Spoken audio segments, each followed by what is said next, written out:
Hello, my name is Nakaya Morgan. Today I'm speaking about grandparents becoming parents again. In today's society, many children are being raised by their grandparents, myself included. I grew up in a small town called Salem, Indiana, where drug addiction engulfed my parents' generation. From my experience, drugs and poor decisions made by my parents caused my grandmother to become a mother again at the age of 55 after raising 6 of her own children. Throughout my childhood, many choices my parents made influenced decisions my grandmother had to make. It was a struggle from my perspective of a toddler throughout high school to understand why things were the way they were. I felt neglected at many times during my childhood. Now that I'm mature and on my own, I seem to understand my younger days a little more. At the time, I felt like a burden to my grandparents, especially since people used to say, "These were supposed to be your glory days," to my grandmother, and oftentimes in front of me. Thankfully, my grandmother always told me otherwise and encouraged me along the way. Parents in today's society who don't put their kids before their poor choices need to realize what burden they are causing on their parents and the struggles they are putting their children through.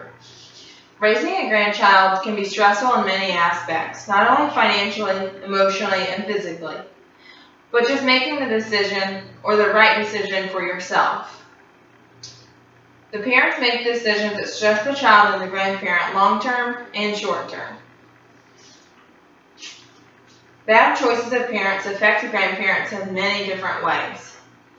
From financially, my grandmother, for example, had to work past retirement, in which most grandparents have the enjoyment of using their retirement to spend time with their grandchildren, but instead my grandmother had to provide for me. Parents' choices often affect the children in their everyday life. So, for example, throughout my childhood, a lot of times I had to hide things from my friends, in which I felt like I had bottled everything up by the time I became a senior in high school, in which people started finding out what kind of parents I had, and oftentimes people wouldn't allow their children to stay with me. It affects both parties in the long run, emotionally and physically, because there are a lot of things that you both can lean on each other and help each other, but there are oftentimes things that maybe the child doesn't understand that the grandparent has to hide from them, or vice versa. For example, I always wanted to hide my feelings from my grandmother because I didn't want to burden her with more stress, because I knew she was already stressed with my parents' decisions. Many grandparents sacrifice their empty nest and welcome their children. Other grandparents consider their own happiness before their grandkids, which is perfectly acceptable as they've already raised their children. But oftentimes it can cause the grandchildren to become very insecure and unstable because they think their grandparents don't want them just like their parents. So oftentimes a lot of grandparents I know, like my grandmother, feel obligated to take care of their grandchildren.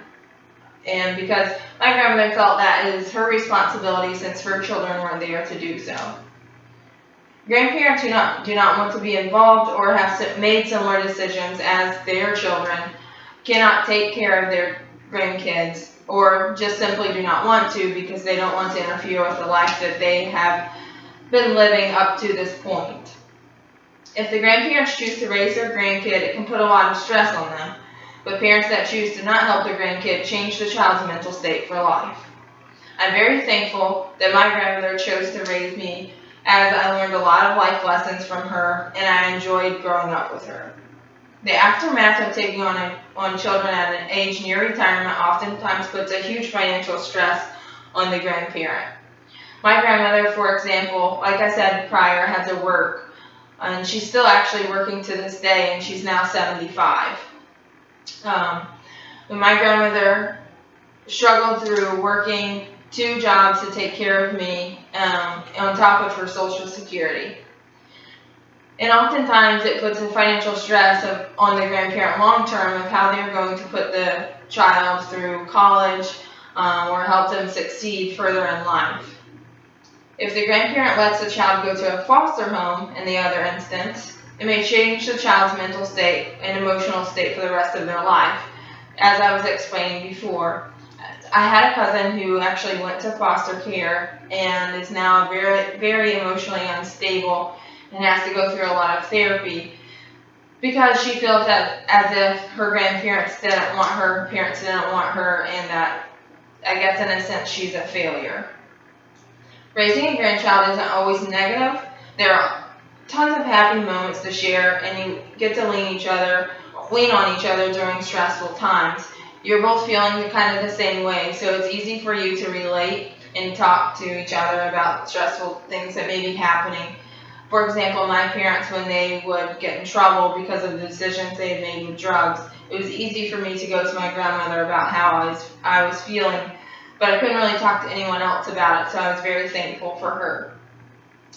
There are happy endings to raising a grandchild, but there's also many obstacles to overcome for both the child and the grandparent. The parents who haven't been in the situation do not see the struggle that they are causing, or maybe they can't do anything about it because of their own obstacles in life. Today, many grandparents are becoming parents again because of decisions their children are making. This causes many hardships within the family, mental and emotional stress for the child, and an abundance of stress for the grandparent.